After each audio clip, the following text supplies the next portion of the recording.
Bernard Minet. Tout le monde connaît Bernard Minet. Bernard Minet, le héros de ma jeunesse, que j'ai découvert au travers du Club Dorothée. De son vrai nom, Bernard Ouantier, est né le 28 décembre 1953 à Hénin-Beaumont. Batteur, il débute à la fin des années 1960 dans les orchestres de bal de sa région. Arrivé à Paris en 1970, il se produit dans des dancings pour payer ses études au Conservatoire national en percussion et en est diplômé en 1974. Il fut par la suite batteur de variété derrière des artistes comme Sheila, Charles Aznavour, Alain Chamfort ou Thierry Leluron. Que des grands noms. Puis, au début des années 80, il commence à travailler avec Dorothée et Richard Klederman. Sa vie change en 1987 avec la formation du groupe Les Musclés, dont il est batteur et l'un des chanteurs. En plus d'accompagner Dorothée, le groupe poursuit une carrière solo qui connut un très grand succès, notamment grâce à l'explosion incroyable du Club Dorothée. Par la suite, en 1988, Bernard Minet débute une carrière solo en chantant le générique de la série Bioman.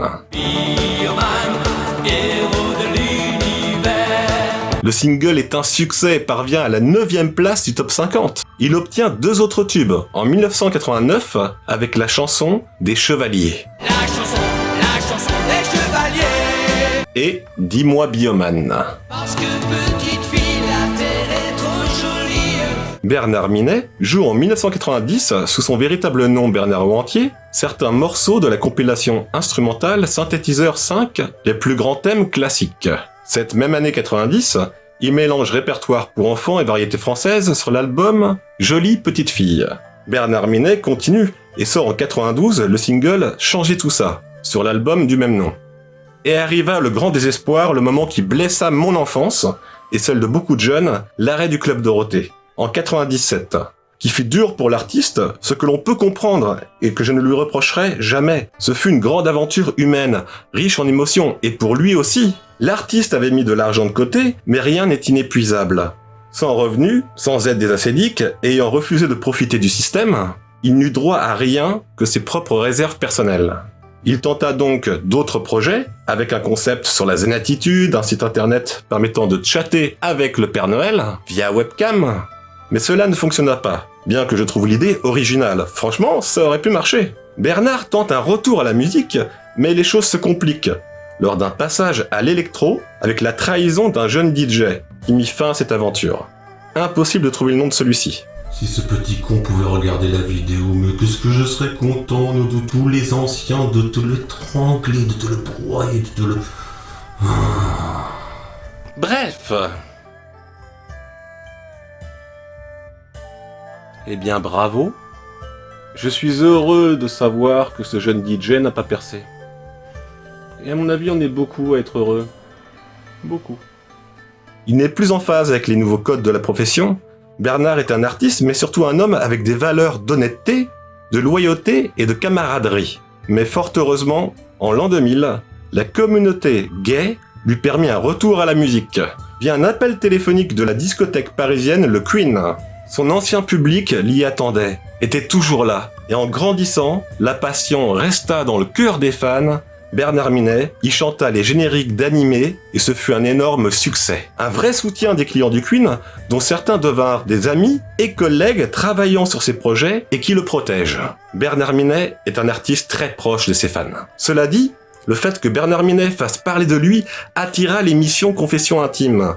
Bernard y participe, mais il est écrit de manière horrible, comme un ringard, dépressif et suicidaire, ce qui est totalement faux. Bernard a un grand cœur et n'a pas été rancunier de cette trahison envers le producteur de l'émission, Julien Courbet. Pour un homme qui défend les autres dans les émissions de radio...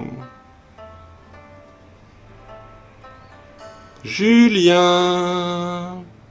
c'est pas bien... Puis encore mieux que le phénix qui renaît de ses cendres, il refait parler de lui en 2002, avec l'album Génération Bioman, tout en continuant d'être présent lors des conventions et donne de temps en temps des concerts et autres représentations. Bernard Minet reste et demeure dans le cœur de toute une génération de trentenaires et quarantenaires.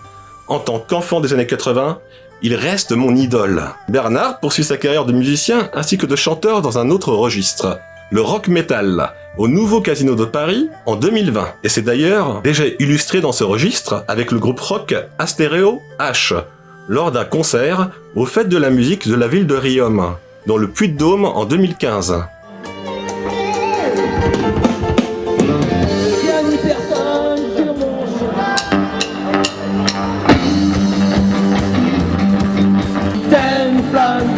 De notre galaxie, mais du fond de la vie.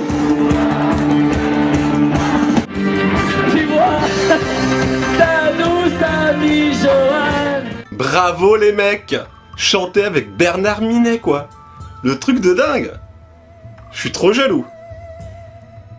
Ce groupe mélange rock metal et pop culture, chantant des génériques d'animés, et tous élevés au Club Dorothée et par les chansons de Bernard Minet. Bernard Minet reste reconnaissant envers le Club Dorothée et très proche de ses fans. En somme, un homme, un grand cœur, un énorme cœur, partageant les valeurs morales identiques à celles de Bioman, amour, famille, courage, combativité et amitié.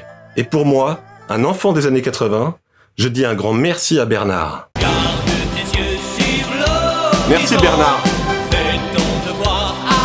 Merci. Tu sais que tu peux nous aider gratuitement en regardant une publicité d'1 minute sur notre page Tipeee. Le lien de celle-ci se trouve dans la description.